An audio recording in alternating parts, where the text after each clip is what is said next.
Welcome to the Free Range Podcast. I'm your host, Mike Livermore. This episode is sponsored by the Program on Law, Communities, and the Environment at the University of Virginia School of Law.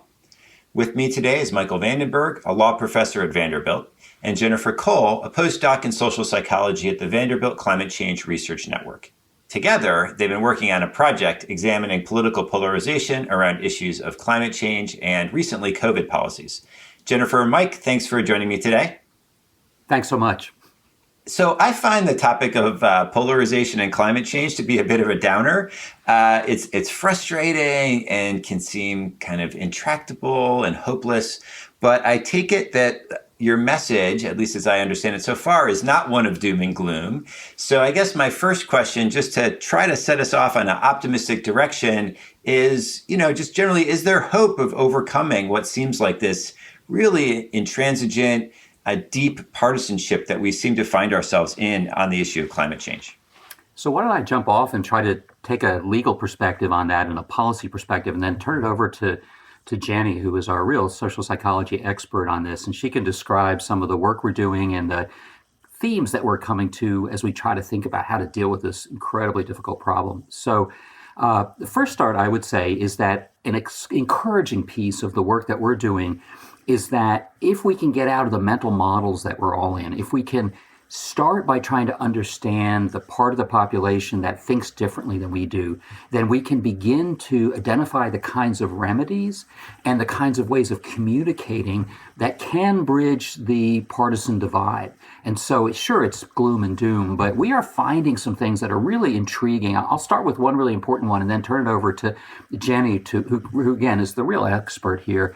But a starting one is that a paper we published about a year ago showed that although conservatives and moderates make up about 45% of the population when it comes to opposition to climate change, they become more interested in and more supportive of climate mitigation when they hear about what the private sector is doing on climate change. And this is called solution aversion. So in other words, conservatives and moderates often are not unaware of the climate problem. They're just so averse to a big government solution that they're willing to reduce their likelihood that they think climate change is happening and their support for climate mitigation because they fear big government more than they fear climate change.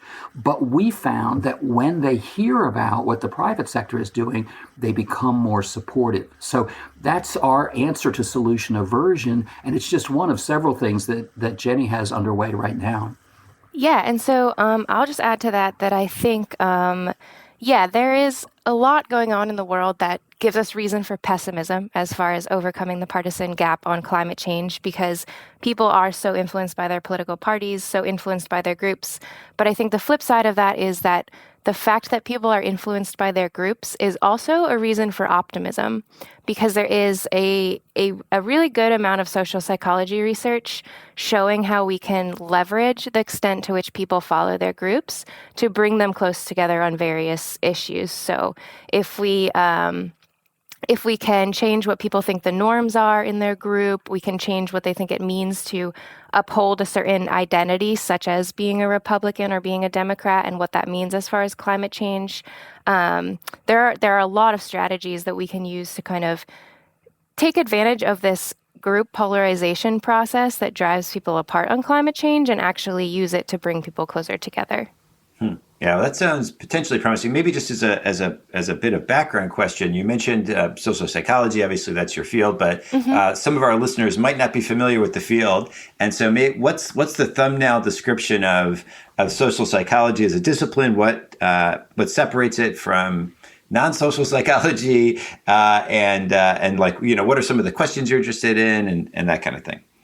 Sure. So I kind of broadly describe social psychology as the way people think about and interact with the social world around them. So it's kind of, as opposed to clinical psychology, which is what a lot of people think of when they think of psychology and the study of psychopathologies and mental illness. social psychology is basically the psychology of everybody and how we interact with the world around us and interact with other people and institutions. And my research interests within that are basically attitudes and behaviors related to climate change. So I look a lot at people's support for various climate change solutions, their belief in climate change, their feelings about political parties, related things like that. Impressionistically, I think a lot of people see polarization there. Certainly, if you look at, compare what's on the TV or what you get across your Twitter feed, there seems like there's a lot of difference of opinion. But I guess the one just initial question is how bad on the ground? I mean, we could think of elite polarization. We can think of population in the electorate amongst regular folks. Do these things just map onto each other, or is there a big difference? And kind of just generally, what is the state of play with respect to how bad polarization is on the issue of climate change? Jenny, maybe I'll take the climate first, and then you can fill that out and then turn over to some of the COVID parallels that I know you've done really interesting work on recently. Michael, on the climate front, recent polling suggests that climate change is either the most or the second most, next to healthcare, polarized issue in the United States today. And once we begin to understand what your beliefs and behavior are on climate change, we can begin to predict so many other things. The American society has become so deeply polarized that you can distinguish between Republicans and Democrats all the way down to which kind of commercial products they have underneath their sink. And we have sorted over time as well. And this has happened in Congress as well. So that starting in about 1990, Republicans and Democrats on legal conservation voter scores began to differ substantially on environmental issues to the point today where there is a remarkably broad difference. And that then makes it impossible to get past things like the need for 51 votes or even to break a filibuster in the Senate. So we see that this underlying polarization occurs among elites, it occurs among politicians, and it occurs in the general population. And then Jenny can talk more about the phenomena of confirmation bias and motivated reasoning that affect not only what policies we support, but even what facts we think are important in the first place. Yeah, and so I guess a couple of things I'll just add on to Mike's answer is I think whether polarization in the general public maps onto polarization at the elite level and vice versa. And I would say yes, in public opinion polls, that's pretty consistent. But that's also an important thing to acknowledge is that because they map onto each other, you can use one to influence the other, which I imagine we'll get into talking about ways to address polarization, but kind of leveraging public opinion to influence elites and vice versa, that's kind of a prime opportunity for change to happen because they are closely related. The other thing I will say is that while we see a lot of consistent polarization on surveys about concern for climate change and support for various types of climate change solutions, there is this concept of pluralistic ignorance, which is the idea that there is a widespread norm that is misunderstood. And that happens with Republicans and belief in climate change. So what that means is that most people think Republicans do not believe in climate change. They think that there is polarization, or there is a gap between Republicans and Democrats and how much they believe that climate change is happening and that it is human caused. But that gap is actually much smaller than we think it is. So we don't see actually in surveys that I've done and social psych research that I've read, we don't see that Republicans are actually denying climate change at very high rates at all. Generally, we see something above like 70% of Republicans say that they believe that climate change is happening and human caused. So the polarization that a lot of people think of when they think of climate change polarization does consistently emerge as far as attitudes towards solutions, but not as much on belief in climate change as people think that there is. And that might partly be because Republicans are hesitant to express that they believe in climate change, even if they actually do, because of their party expectations. And let's talk for a moment, if we can, about why that's so important and the role of lawyers in this, because I think one of the challenges is that in public debates these days, there's a growing sense among moderates and liberals and progressives that 55% of the population believes that climate change is an important issue and that we should do something about it, and that that's an adequate number in order to get governmental change. And that's simply false. In our democratic design, 18% of the U.S. population lives in states that control 50 plus votes in the Senate. The Supreme Court reflects the Senate. The Electoral College also reflects small rural states in an overweighted way.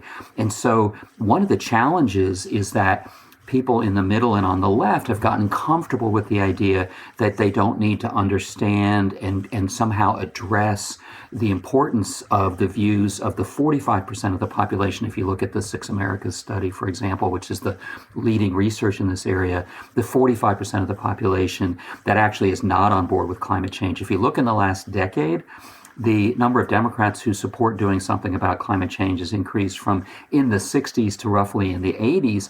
And if all of your friends are Democrats, you think, oh, gee, everybody's ready to go. So it must be some kind of a nefarious conspiracy among industry and some others to stop climate change. And I'm sure there's bad activity going on out there.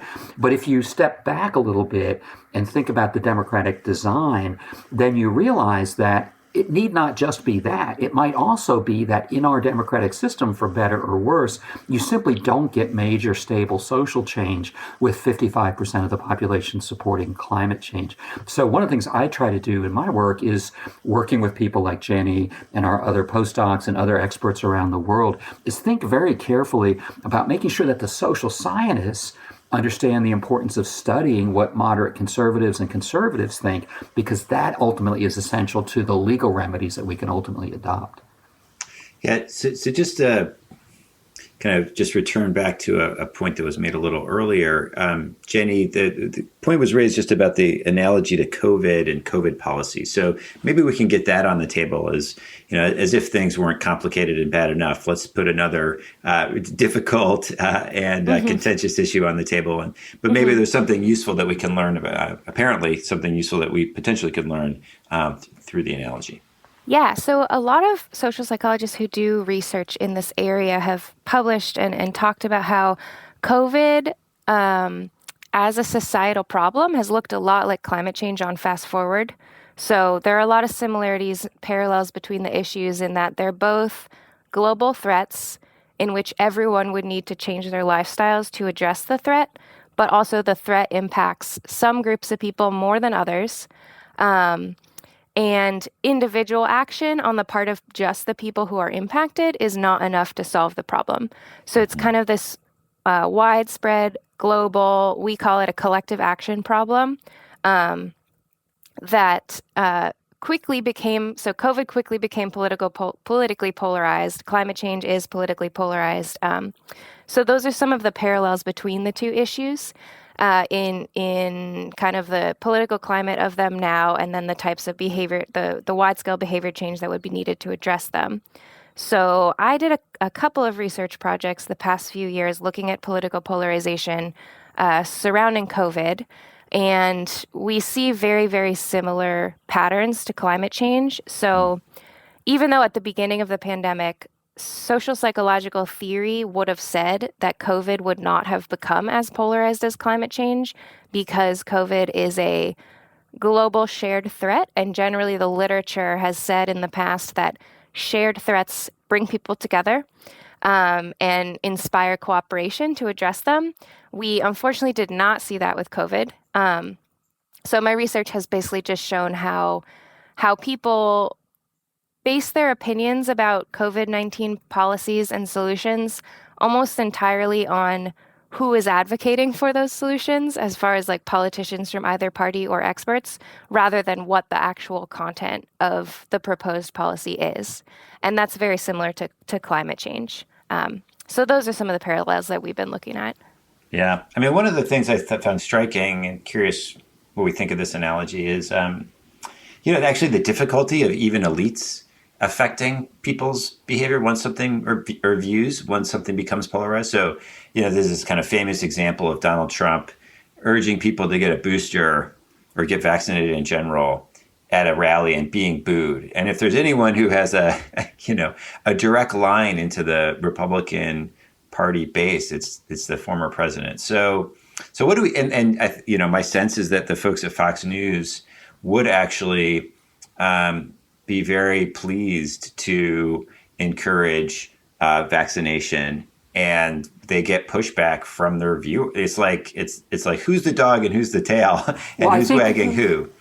Jenny will have a deeper sense of this, but my sense is that is not a problem so much of where they are today, is that they saw an opportunity early on. The president did, President Trump and Fox News did, and other conservative sources of information. They saw an opportunity to drive what Dave Roberts has called tribal epistemology, that your system of thought reflects what your tribal leaders tell you to think. And the early messages that were distributed were unambiguously skeptical, that this was attached to liberal ideology. So if you were in the liberal tribe, then you worried about COVID. And if you were in the conservative tribe, you didn't worry about COVID. And once that caught on, then it circulated within the closed information ecosystems on Facebook and Twitter, et cetera. And so once they created that sense of identification of pro-COVID being left and anti-COVID being right, then I think the horse was out of the barn on some level. Although, Jenny, I don't know if there's modern research that actually demonstrates that. No, I think that's right. I think there is a strong phenomenon going on here that kind of the party stances on COVID were established very deeply. And so then if Trump changed his tune on boosters, then people kind of doubted his intentions maybe. Were like, oh, someone made him say this. He's not actually expressing what he really thinks. He's not expressing what Republicans are about. So it could be something like that, like people doubting Trump's motivation because the Republican stance had become so entrenched. There's also a related research study that I did on climate change a couple years ago where we showed that the influence that elites have on the public's policy opinions reduces by a lot when public social norms do not align with elite stances. So basically what that means is you have a party leader from one party advocating for something, but then it is known that kind of the widespread general public within that party doesn't agree with that elite, then that elite will be much, much less influential than they would be if the public's stance was not known or if the public stance aligned with the elite. So I guess the point that makes is if there's a strong party norm established already, elites have a much harder time influencing the public's stance against that established one than they would have if there was no established stance or a stance that was similar to or the same as the one that elite was advocating for. Got it. So this sounds terrible. This sounds like terrible news. because if the strategy is let's convince Republican elites to, go out and start talking about climate change, and maybe with some different messaging or whatever. But, my understanding actually, when you talk to people in Congress, at least in the Senate, they'll say, oh, yeah, I know that climate change is important, but I can't talk about it. And because my voters, don't want to hear that. And my primary voters especially don't want to hear that.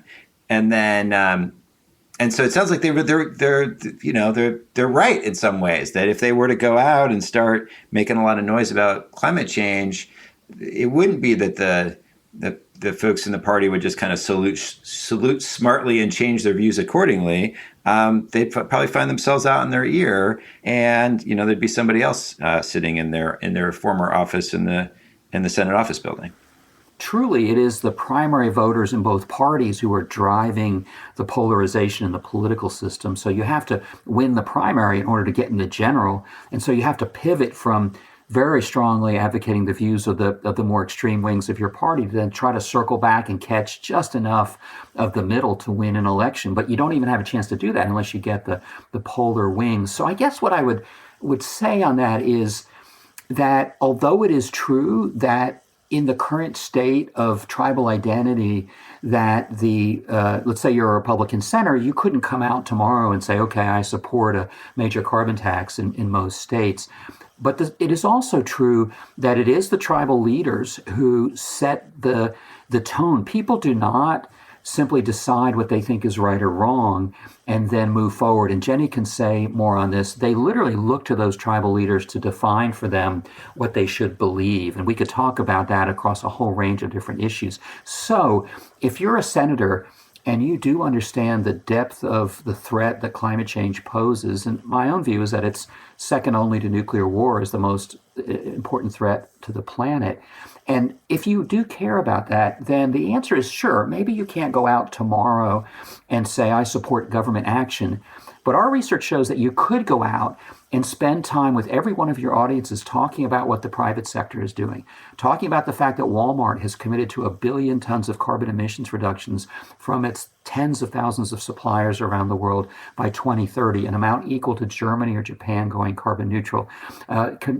Point out that BlackRock is heavily engaged in inducing Exxon to decarbonize, et cetera, et cetera. And that will help change what the solution is, which will avoid solution aversion. The other thing you can do is you can go to Fox News and go on Fox News and go to other places, because it's really the signals from those media leaders, I think, that people are picking up on. It won't be easy, but there is work to be done if the leading Republican politicians want to get on the right side of this issue, and there is some room for optimism there.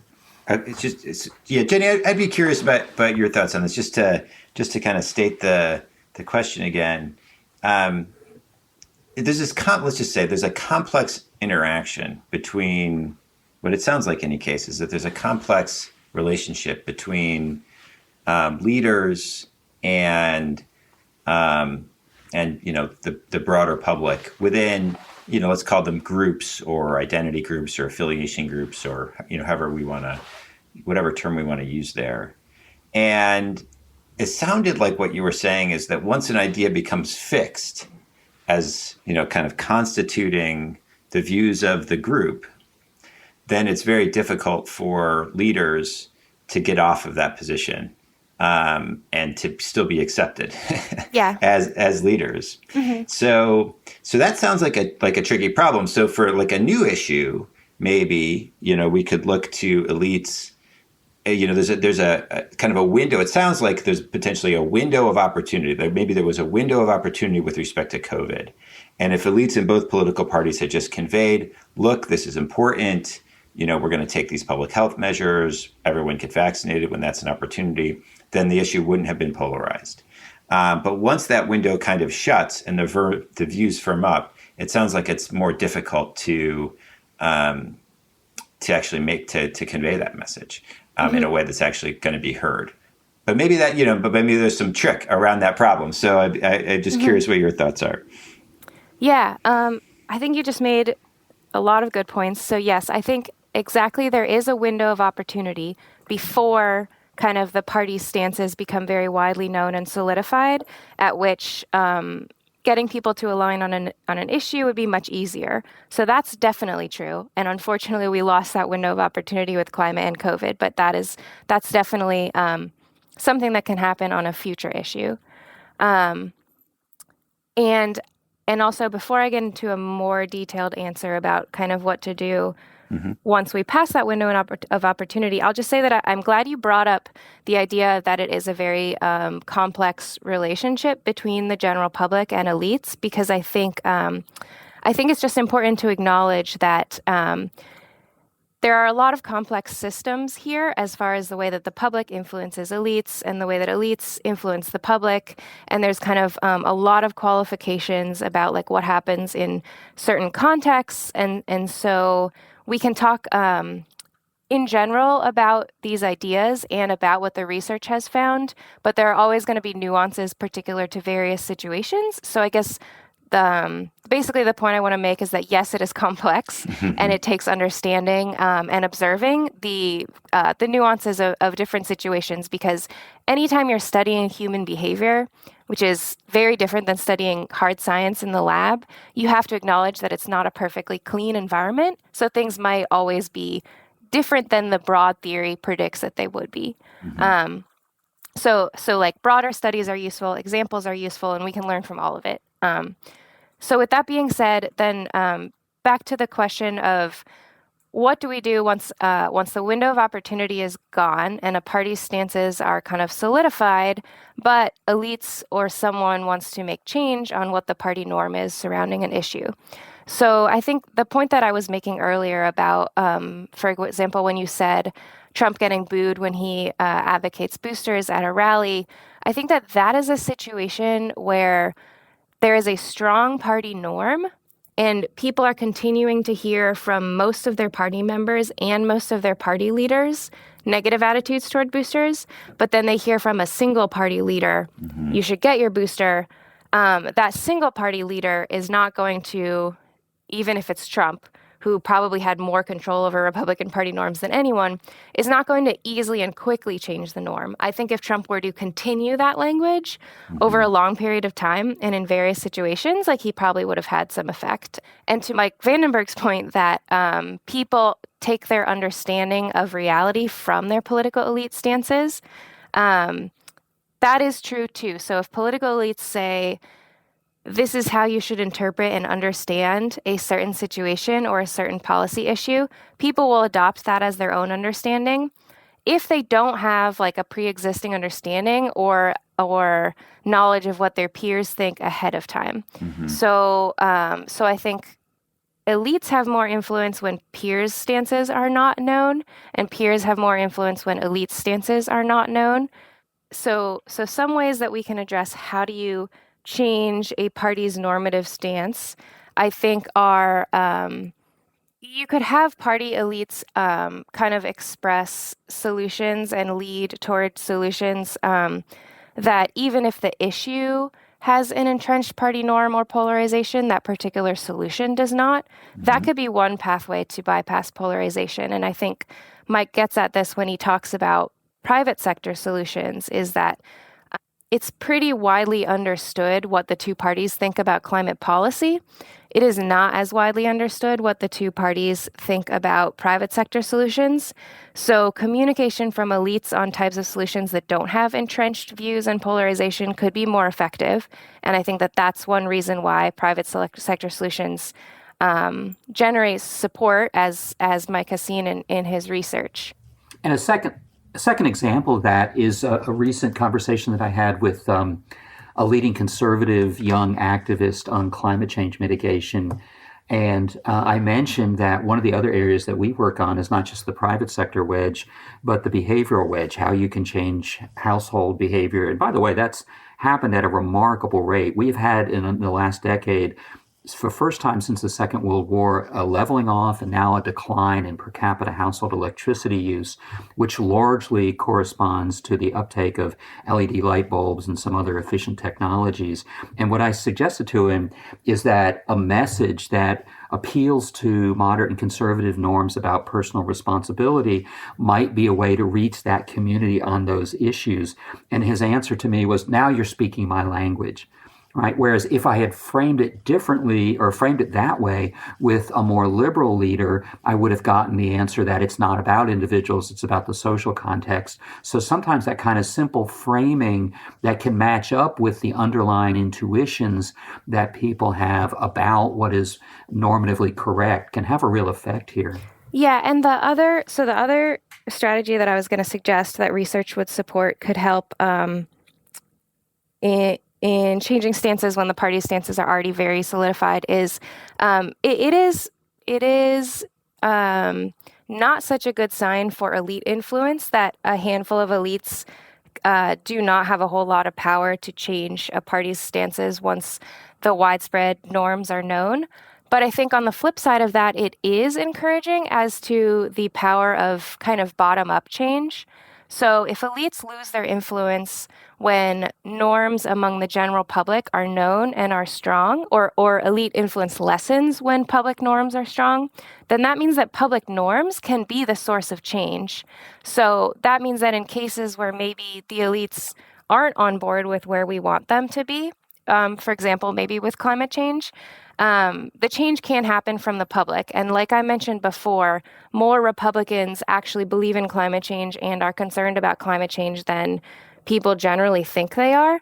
So that means that there's a big opportunity for change there. So if people can start realizing and talking about how much Republicans actually do want climate change to be addressed in general, even if not at the elite level, the change can happen from the bottom up, whereas like those public attitudes that kind of are where we need them to be, maybe can then in turn influence the elites, even if elites are not leading the change on that issue.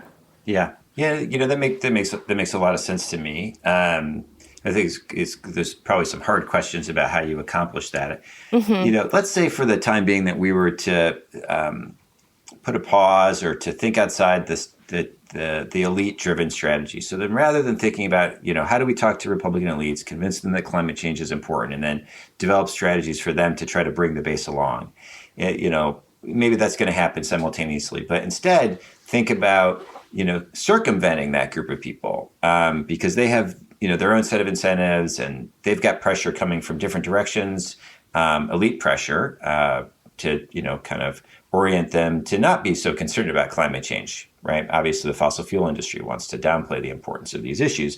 And so what would it look like to have a kind of base-driven approach to change, to depolarizing or changing norms within the Republican Party base about climate change? I think you have both pointed to the possibility of just alerting people to the fact that actually a strong majority of Republican voters, at least according to the research that you guys cite, do you think climate change is real? Think that it's human caused? So just presumably getting people to become aware of that fact. I think right now it's, as a Republican, it's like at a dinner party with your friends, you don't say things like, man, climate change is really important, right? Because everyone there might think climate change is really important, but everyone else thinks that everybody else doesn't think it's important, right? And so, how do you get people comfortable talking about these issues? But so that's maybe one idea, but like, what would the strategy be to have a kind of ground up transition of views, assuming that Fox News isn't going to come along for the time being and assuming that Republican political leaders aren't going to come along for the time being?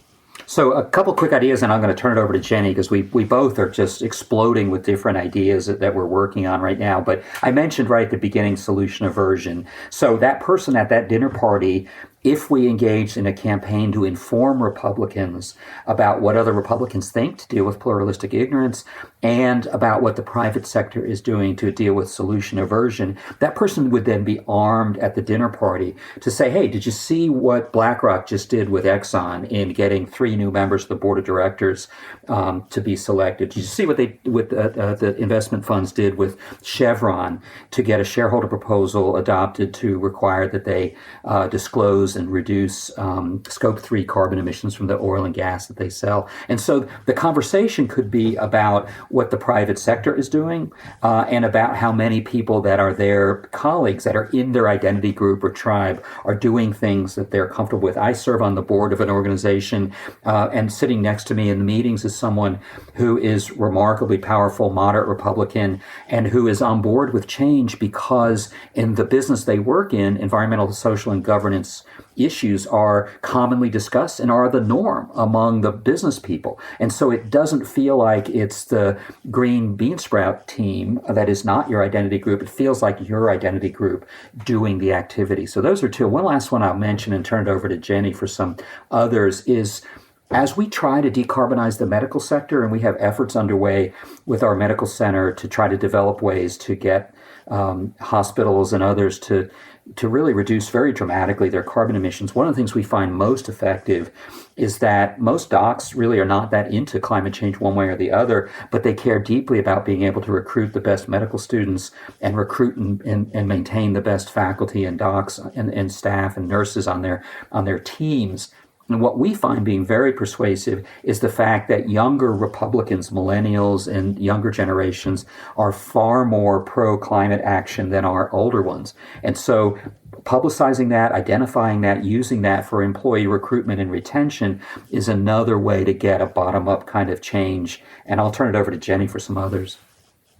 Yeah, I think it's funny that you mentioned the dinner table, Mike, because actually there are a couple of papers that show that the more people talk about climate change with their friends and family, the more they believe in it and support addressing it. So that actually is a strategy. That's a viable strategy. We often don't think that we have power to kind of change people's minds one-on-one if they're very polarized opposite of us on an issue, but generally do. Something that I talk about with some of the people that I've worked with on these topics as kind of a quintessential example of a grassroots bottom-up bipartisan effort is you probably are aware of what the Citizens Climate Lobby does and how they are pushing for a revenue-neutral carbon tax, and they try to remain nonpartisan. And so that's kind of the idea that I have in mind when I say like bipartisan bottom-up efforts. So Republicans have shown that they can and will get behind a revenue-neutral carbon tax because it's not revenue generating and it's not as heavy-handed economically as some other potential climate policies. And so the way that something like that works is if grassroots organizations can communicate about a potential climate change solution, get people from both parties on board, and then communicate more about how both parties are on board, then that will get more and more people supportive of it. And then they can kind of bring that to the policymakers and say, look at all these people from both parties so that we have supporting it. So that kind of effort. Grassroots organizations gathering support for their efforts from both parties. That's really promising. What I've found in my work is that if people only know one party's stance on an issue or a topic, they assume the other party to be in opposition. So then they will oppose the opposing party. Yep. But if both parties' stances are known, people care much more about following their own party than they do about opposing the other one. And what that means practically here is that if an environmental organization can continue to use democratic language and involve their democratic supporters while also adding Republican language, not dropping the Democrats. I think bipartisanship from the general public on an issue I've found to be much more possible than people generally believe it is, just because people assume the parties are in opposition. But if you show that both parties support something, people really care more about following their own party. And they are much less likely to actually just decide that they will oppose something because the other party supports it than we might actually expect them to be. Yeah.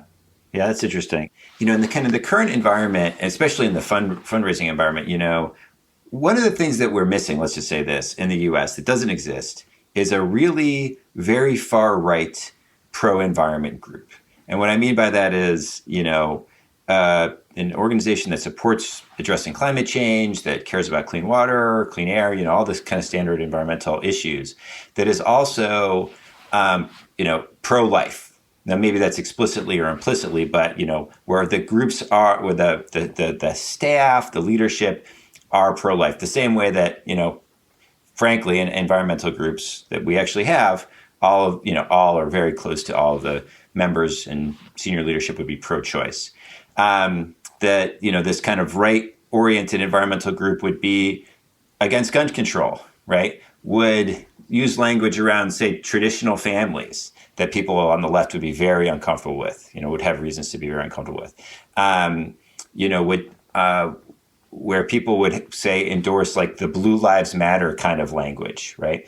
And it's just very hard to picture that group that I'm describing. And it's really hard to picture the major philanthropic charitable organizations supporting them or the major donors of environmental groups supporting them. So if such a group existed, it sounds like it could do some of the work that you guys talk about of building, more of a base of support for these issues amongst more conservative folks. But it also just seems like the kind of thing that's very difficult to even imagine in our current environment. So a couple thoughts on that. One, first, I think that's a very insightful point. I think it's exactly right. On the other hand, there is a group called the American Conservation Council. Benji Backer was one of Time Magazine's 30 Under 30 because of his leadership among Republicans. Senator Bill Frist, former majority leader, has participated in that. There's a group by Bob Inglis, the former member of Congress from South Carolina, Republican, it's called now. That Republican group has made some effect, but it hasn't just exploded in terms of obviously its effect on the Republican Party. But so there are some of those groups that are working there. I guess I would say it need not be the far right group. I don't think that we need to get the right 10% of the population on board. I don't think we ever will. But I do think that what's fascinating is how little we've seen sort of center-right groups form and get funded and expand. And that's one of the things I'm focusing on right now, is trying to understand where are the moderate Republican philanthropists who might step forward and understand the critical role that the center-right plays moving forward. And I'll say one last thing that emerges out of the literature that I wish I had known when I was at EPA, and that I see environmental groups doing over and over, whether on the far left or the middle or wherever you are, which is understanding the role of social norms in inducing behavior change by organizations and individuals. And so, for example, there's a tendency among environmental groups to say nobody in the private sector is following through on their ESG commitments. But I can't think of a better way to reduce the likelihood that they will follow through on their ESG commitments, because people do what they think others are doing. So if you are strategizing in an environmental NGO right now and you're listening to this podcast, the right message is not no one is doing X. The right answer is most that we've studied are doing X, but some are not, and we're going to name and shame that group. So what you want to do is create and reinforce the sense that most people are doing what you want to do, and that there are isolated cases where people are not, and that you're going to call them out for that. And in it's often true. About the same number of companies are complying with their ESG commitments as cities are complying with their climate plans. So is the right answer to call out the companies for not complying or the cities for not complying, or is it to focus on the fact that a substantial percentage are complying and then really go after the ones that are not? There's an example, I think, of how the social psych literature can help all of us who are in the legal community figure out how better to use law and legal enforcement strategies and all to achieve the kind of ends we want to. I think the main point that I would emphasize is what Mike said, that it doesn't have to be the far right, that by talking about maybe an environmental organization that uses more typical Republican language to talk about climate solutions, that doesn't mean that the organization has to also support other Republican policy issues. It just means that they have to use language that, even like using like verbiage or terminology that Republicans hear from their Republican politicians, can kind of subconsciously trigger a sense of like, oh, these are my people talking. Or there's a lot we didn't get into in talking about kind of like what are the differences in Republican versus Democrat morals and values. But it's possible to talk about climate change in, for example, the morals of like maintaining the purity of the natural environment. That would be something that research would say Republicans would kind of jump on board with more. So it's more plausible to think of an environmental organization that doesn't necessarily align itself with and advocate for a lot of other typically Republican policy positions, but can still frame climate change in terms of language and goals that appeals to the way people talk within the Republican Party. I would say that's more of an achievable and effective goal, if that makes sense. Yeah, great. Well, thanks very much for all the insights that you guys have, and your optimism and your tireless efforts to think of solutions to some really difficult problems. It's been a lot of fun chatting. Thanks, Michael. It's been so useful, and we just encourage your audience to contact us by email through Vanderbilt Law School if they have questions or if we can follow up. Yeah, thank you. This was great.